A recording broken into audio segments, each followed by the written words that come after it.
we were able to break through and talk to Pete Buttigieg, not me, but people on our team, and also to his senior policy advisors. And then we planted a question at a Buttigieg event without telling him, of course, um, about, would you support court expansion? And after my surrogate asked the question, there was a pause in the room, and the crowd laughed because it was such a ludicrous idea.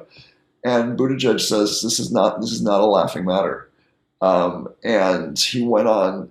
He didn't quite endorse court expansion, but folks in the room heard him endorse court expansion, so he wasn't quite heard in the way I think he intended to be heard. But as a result of that, he got national. This was before he'd broken out. So he wasn't famous, but he got national media headlines the next day. I remember one of the headlines. I think it was BuzzFeed or Politico. It was like, "There's only one candidate who's serious about good governance, and it's not Bernie Sanders."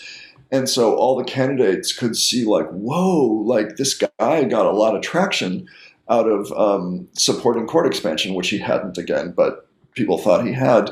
So, so we took that and kept leveraging, small victory one at a time. And by the end of the campaign, I think a dozen, 11 or 12 of the candidates finally said that they were open to court expansion, including major candidates like Senator Harris, now Vice President Harris, Senator Warren, Governor Bullock from Montana. So these were not just, the kind of extremists, but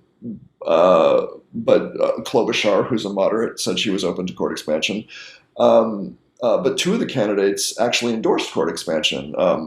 The lesser candidates, Steyer and Wang, Yang. I'm sorry. So that was the first.